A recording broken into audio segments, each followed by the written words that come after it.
എല്ലാ കൂട്ടുകാർക്കും നാളത്തെ അടിപൊളി എപ്പിസോഡിലേക്ക് സ്വാഗതം. അങ്ങനെ ചിപ്പിയാണെങ്കിൽ നാളത്തെ എപ്പിസോഡിലാണെന്നുണ്ടെങ്കിൽ ചിപ്പി പറയുന്നുണ്ട് ആദ്യയുടെ അടുത്ത്, ആദ്യമായിട്ട് ഞാൻ വീഴാൻ കാരണം മഞ്ജിമാപ്പയാണെന്ന് പറയുമ്പോൾ ആദ്യം ചോദിക്കുന്നുണ്ട്, മഞ്ജിമാപ്പയോ അവരെന്താ നിന്നെ ചെയ്തേന്ന് ചോദിക്കുമ്പോഴേക്കും ചിപ്പി നോക്കുമ്പോൾ അടുത്തൊന്നും ആരുമില്ല. അതായത് മഹേഷ് അപ്പുറത്തെ സൈഡിൽ മാറി നിന്ന് ഇതെല്ലാം കേൾക്കുന്നുണ്ട് കേട്ടോ.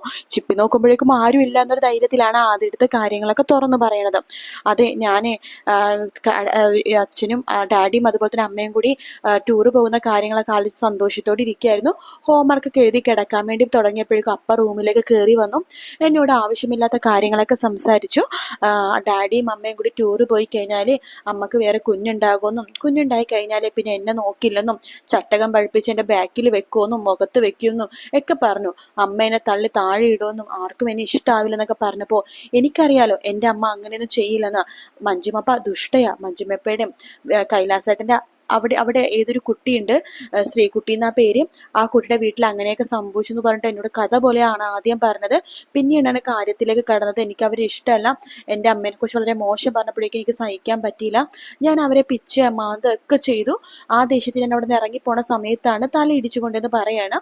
അപ്പോൾ ആദ്യം ചോദിക്കുന്നുണ്ട്, നീ എന്താ ഈ കാര്യം നിന്റെ ഡാഡി അടുത്ത് പറഞ്ഞായിരുന്നു എന്ന് ചോദിക്കുമ്പോഴേക്കും ഡാഡി അടുത്ത് പറഞ്ഞില്ല. ഡാഡി അടുത്ത് പറഞ്ഞാൽ അപ്പയായിട്ട് വഴക്കുണ്ടാക്കും, വീട്ടിൽ പ്രശ്നം ഉണ്ടാവും. അല്ലെങ്കിൽ തന്നെ അറിയാലോ ആദ്യേട്ടനെ ഒരുപാട് പ്രശ്നങ്ങളുണ്ട്. വിനോദങ്ങൾ ഇപ്പൊ ജയിലിലാണെന്നൊക്കെ ആദ്യമായിട്ടിന് അറിയാലോ. അതിന്റെ കൂട്ടത്തിൽ ഇതും കൂടി ആകുമ്പോഴേക്കും അതുകൊണ്ടാ ഞാനൊന്നും പറയാതിരുന്നത് എന്ന് പറയുമ്പോൾ ആദ്യം പറയണ്ട്, പക്ഷെ നീ ഇത് പറയണമായിരുന്നു മോളെ. കാരണം അവരെ ഒരു വൃത്തികെട്ട സ്ത്രീയാന്നാ നീ പറഞ്ഞിടത്തോളം എനിക്ക് തോന്നുന്നത്.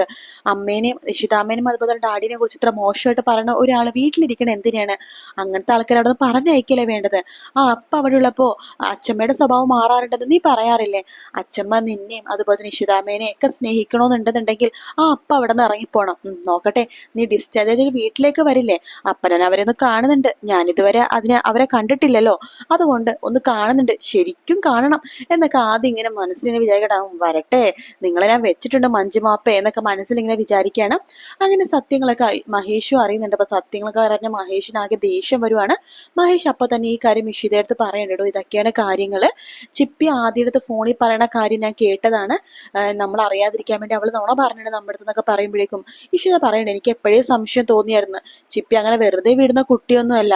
അവൾക്ക് അത്രമാത്രം പ്രഷർ കയറിയിട്ടും ടെൻഷനായിട്ടൊക്കെ നടന്നപ്പോ അറിയാതെ മുട്ടിയതായിരിക്കും. എന്തായാലും മഹേഷ് ഇതിന്റെ പേരിൽ വീട്ടിൽ പ്രശ്നമൊന്നും ഉണ്ടാക്കണ്ടെന്ന് പറയുമ്പോൾ പ്രശ്നം ഉണ്ടാക്കണ്ടെന്നോ? എന്റെ മോളെ ഈ അവസ്ഥയിലാക്കിയ അവരെ വെറുതെ വിടണ്ടെന്നാണ് താൻ പറയണം. ഒരിക്കലോ എന്റെ മോളെ ദ്രോഹിച്ചത് ആരാണെങ്കിലും ഞാൻ വെറുതെ വിടില്ല, ഞാനിത് ഇപ്പൊ തന്നെ പോയി ചോദിക്കും എന്ന് പറഞ്ഞിട്ട് മഹേഷ് വീട്ടിലേക്ക് പോവുകയാണ്. ചേച്ചി എന്ന് പറഞ്ഞ് വിളിക്കും. മഞ്ജുമ ഒന്നറിയത്തെ പോലെ എന്താടാ ചിപ്പിക്ക് ഇപ്പൊ എങ്ങനെ ഉണ്ടടാ എന്നൊക്കെ ചോദിക്കണം. ചിപ്പിക്ക് ഇപ്പൊ എങ്ങനെയുണ്ടെന്ന് അറിയണോ അല്ലെ? നിങ്ങളല്ലേ അവൾ ഉരുട്ടി നിലത്തേക്ക് ഇട്ടത് എന്ന് പറയുമ്പോഴേക്കും സ്വപ്നവല്ലി അങ്ങോട്ടേക്ക് വരുവാണ്. എടാ മഹേഷേ, നീ എന്തൊക്കെയാണ് പറയണത്? ഇത് ആരാന്ന് നിനക്കറിയില്ലേ? നിന്റെ ചേച്ചിയാടാ. ചിപ്പി മോൾക്ക് അങ്ങനെ എന്തെങ്കിലും സംഭവിക്കാൻ നിന്റെ ചേച്ചി സമ്മതിക്കോ? നമ്മളെല്ലാരും ചിപ്പി മോളെ അത്രമാത്രം സ്നേഹിക്കുന്നില്ലേ? അമ്മേ ദേ, അമ്മ വെറുതെ ഇവളോടുള്ള സ്നേഹത്തിന്റെ പുറത്ത് വെറുതെ ഓരോന്നൊന്നും എഴുതാപ്പുറം വായിക്കണ്ട. ഇത് ആരാണെന്ന് അമ്മക്ക് ശരിക്കും അറിയില്ല. അമ്മയുടെ നോട്ടത്തിൽ ഇഷിത മാത്രമാണല്ലോ കുഴപ്പങ്ങൾ ഉണ്ടാക്കണത്. ഇഷിതയുടെ വീട്ടുകാർക്കാണല്ലോ കുഴപ്പം. അമ്മേ, ആദ്യം ഈ സ്വന്തം മക്കളെ അമിതമായിട്ട് സ്നേഹിക്കുക, മറ്റവരുടെ മക്കളേക്കാൾ വെറും ഒരു പുച്ഛ വിലയും തരുന്ന അമ്മയുടെ സ്വഭാവം ഒന്ന് ആദ്യം മാറ്റി. സ്വന്തം മക്കളാണെങ്കിൽ തെറ്റാണെന്ന് പറയാനുള്ള ശേഷി വേണോ അമ്മേ? എന്റെ മോള് എങ്ങനെയാ വീണെന്ന് അമ്മക്കറിയാവോ? അതിവിടെ ആർക്കും അറിയില്ലായിരിക്കും, പക്ഷെ എനിക്കറിയാം. പക്ഷെ എന്റെ മോൾ അത് എന്നോട് പറഞ്ഞതല്ല, ആദ്യന്റെ അടുത്ത് ഫോൺ വിളിച്ച് പറയണത് ഞാൻ കേട്ടതാണ്. ആദ്യന് ഫോൺ വിളിച്ചു പറഞ്ഞോ? അവളെന്താ പറഞ്ഞത് എന്ന് സ്വപ്നവല്ലി ചോദിക്കുകയാണ്. രാമനാഥനെ ചോദിക്കണ്ട, അതേ മോനെ അവൾ എന്താ പറഞ്ഞതെന്ന് ചോദിക്കുമ്പോഴേക്കും ഈ മഞ്ജിമ ചേച്ചി അവരോട് എന്തൊക്കെയാ പറഞ്ഞതെന്നറിയാവോ? ഇഷിതയെ ഞാനും ടൂർ പോയി കഴിഞ്ഞാൽ ഇഷിത പ്രഗ്നന്റ് ആവുന്നു, ഒരു കുഞ്ഞുണ്ടാകുമ്പോ ചിപ്പിനെ ചട്ടുകം പൊഴിപ്പിച്ച് പുറത്തേക്ക് വെച്ച് പൊള്ളിക്കുമെന്നും എന്നൊക്കെ പറഞ്ഞ് ഒരുപാട് ഇറിറ്റേറ്റ് ചെയ്തു. അതിന്റെ ദേഷ്യത്തിലാ ഇവളെ പിച്ചിയ മാന്തൊക്കെ ചെയ്തു ചിപ്പി. ശേഷം അവിടെ നിന്ന് ഇറങ്ങിപ്പോണ സമയത്ത് അപകടം ഉണ്ടായത്. എല്ലാത്തിനും കാരണം ഇവരാ. ഒരു കുഞ്ഞു കൊച്ചിന്റെ മനസ്സിൽ പോലും വിഷം കയറ്റി വെക്കാൻ നോക്കിയ ഇവരെ ഇനി ഒരു നിമിഷം ഇവിടെ നിർത്താൻ ഞാൻ സമ്മതിക്കില്ല എന്ന് പറയാണ്. അത് കേൾക്കണതും രാമനാഥന്റെ ഒറ്റയടി മഞ്ജിമയുടെ മുഖത്ത് വെച്ച് കൊടുക്കാട്ടോ, ഇറങ്ങി പോടി വിടുന്ന് എന്ന് പറയുന്നുണ്ട്. അങ്ങനെ മഞ്ജിമ അവിടെ നിന്ന് ഇറങ്ങി പോകുന്നുണ്ട്. മഞ്ജിമയുടെ ശല്യം അങ്ങ് തീർന്നു. ഇനിയാണ് വൻ ട്വിസ്റ്റ് പറയാൻ പോണത്. അങ്ങനെ നമ്മുടെ മനസ്സുനിയാണെങ്കിൽ രചന എന്നെ വിളിക്കുന്നുണ്ട്. രചന, എനിക്ക് നിന്നോടൊരു കാര്യം പറയാനുണ്ട്, സീരിയസ് ആയിട്ടുള്ളൊരു കാര്യമാണ്. എത്രയും പെട്ടെന്ന് നീ നമ്മുടെ ബീച്ച് റോഡിലേക്ക് വരണം എന്ന് പറയാണ്.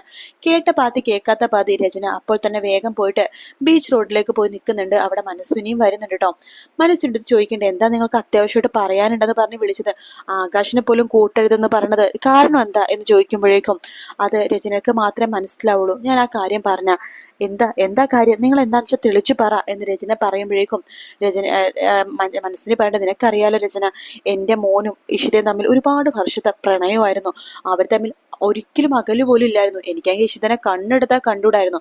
കാരണം അവളുടെ ചേച്ചിയെടുത്തുള്ള ദേഷ്യവും പിന്നെ അവരുടെ കുടുംബത്തിനെ എനിക്ക് ഇഷ്ടമല്ല. അതുകൊണ്ട് അവളുടെ അനിയത്തി എൻ്റെ വീട്ടിലേക്ക് വരുന്നത് എനിക്ക് ഇഷ്ടമല്ലായിരുന്നു. പക്ഷെ എൻ്റെ മോൻ മാധവ് അവളെ മാത്രം വിവാഹം കഴിക്കുള്ളൂ എന്ന് പറഞ്ഞു. അവളും അങ്ങനെ തന്നെയായിരുന്നു. രണ്ടുപേരും അത്ര സ്നേഹത്തിലായിരുന്നില്ലേ, ഒരു സെക്കൻഡ് പോലും കാണാതിരിക്കില്ലായിരുന്നു. അങ്ങനെ സ്നേഹിച്ചുകൊണ്ടിരിക്കുന്ന സമയത്താണ് എനിക്ക് മനസ്സിലൊരു ആശയം തോന്നുന്നത്, ഇവിടെ വിവാഹം മുടക്കിയേ പറ്റൂ. അങ്ങനെ വിവാഹം വരെ ആയ ബന്ധം അവരുടെ ഹൽദി വിവാഹത്തിന് അന്ന് ഞാനൊരു ഒരു കാര്യം കാണിച്ചു എന്ന് പറയാണ്. എന്താന്ന് രചന ചോദിക്കുമ്പോഴേക്കും മനസ്സു ഞാൻ സത്യം പറയാണ്, അവരുടെ നിശ്ചയത്തിനും ഹൽദിക്കൊക്കെ ഒരുപാട് സമയം ഞങ്ങൾ അവരുടെ വീട്ടിൽ തന്നെയായിരുന്നല്ലോ.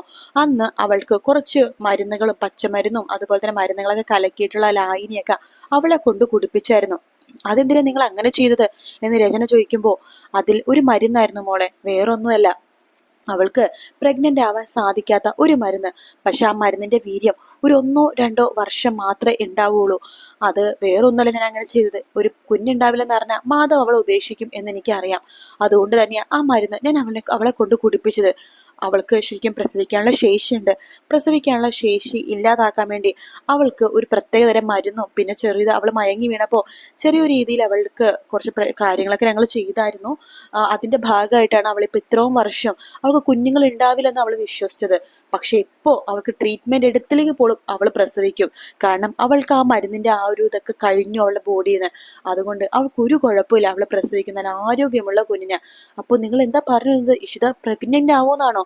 തീർച്ചയായിട്ടും അവൾക്ക് ഒരു കുഴപ്പമില്ല. നമ്മളെക്കാളൊക്കെ ആരോഗ്യം ഉണ്ട് അവൾക്ക്. കാരണം അവൾ ഡോക്ടറും കൂടിയാണല്ലോ. എന്ത് ചെയ്യാൻ, എത്രയൊക്കെ ഡോക്ടറാണ്, എത്രയൊക്കെ പഠിച്ചെന്ന് പറഞ്ഞാലും സ്വന്തം കാര്യത്തിൽ ആ ബുദ്ധി ഉപയോഗിക്കില്ലല്ലോ. മിക്കവരും അങ്ങനെയാണല്ലോ. മറ്റുള്ളവരുടെ കാര്യത്തിൽ ഉപദേശിക്കാനും ഓരോന്ന് ചെയ്തു കൂട്ടാനും ഭയങ്കര ബുദ്ധിയാണ്. പക്ഷെ സ്വന്തം കാര്യത്തിലില്ല. ഇഷിതയും അത് തന്നെയാണ് സംഭവിച്ചത്. അത് തന്നെയാണ് അവൾക്കും സംഭവിച്ചത്. മാധവും ഇഷിതയും എല്ലാവരും അത് വിശ്വസിച്ചു, അവൾക്ക് പ്രസവിക്കാനുള്ള ശേഷിയില്ലെന്ന്. അതിന്റെ പേരിൽ മാധവും അവളും തമ്മിൽ തെറ്റിപ്പിരിഞ്ഞു. അത് മാത്രല്ല, അവൾ വിവാഹം കഴിക്കാതെ ഇത്രയും കാലം നിന്നോ. പിന്നെ ചിപ്പിക്ക് വേണ്ടി മാത്രമാണ് മഹേഷിനെ വിവാഹം കഴിച്ചെങ്കിലും ഇപ്പൊ മഹേഷും ഇഷിതയും തമ്മിൽ ഭയങ്കര പ്രണയത്തിലാണ്. ഒരു സാഹചര്യം കിട്ടിക്കഴിഞ്ഞാൽ അവരൊന്നാകും. അതോടുകൂടി തന്നെ അവൾ പ്രഗ്നന്റ് ആകും. അതുകൊണ്ട് അത് നടക്കാൻ പാടില്ല, എത്രയും പെട്ടെന്ന് എന്തെങ്കിലുമൊക്കെ ചെയ്യണം എന്ന് രചന എടുത്ത് പറയാണ്. അങ്ങനെ രചന അതിനെക്കുറിച്ച് തീവ്രമായിട്ട് ആലോചിക്കുന്നുണ്ട്. പക്ഷെ വേറൊരു കാര്യം ഇതിനിടെ നടക്കുന്നുണ്ട്. രചനയുടെ ഈ മനസ്സിന്റെ ഈ കൂടിക്കാഴ്ചയുടെ കാര്യങ്ങളൊക്കെ തന്നെ ആദ്യം അറിയുകയും പിന്നെ ഈ മഹാരഹസ്യം ഇഷിത അറിയാൻ പോകുന്ന ഭാഗങ്ങളാണ് നമ്മൾ ഇനി കാണാൻ പോകുന്നത് കേട്ടോ. വീഡിയോ ഇഷ്ടപ്പെട്ടു ആണെങ്കിൽ ലൈക്ക് ചെയ്യാനും അതുപോലെ തന്നെ സബ്സ്ക്രൈബ് ചെയ്യാനും കമൻറ്റ് ചെയ്യാനും മറക്കല്ലേ കേട്ടോ. മറ്റൊരു വീഡിയോ ആയിട്ട് വീണ്ടും കാണാം friends. Take care. Bye bye.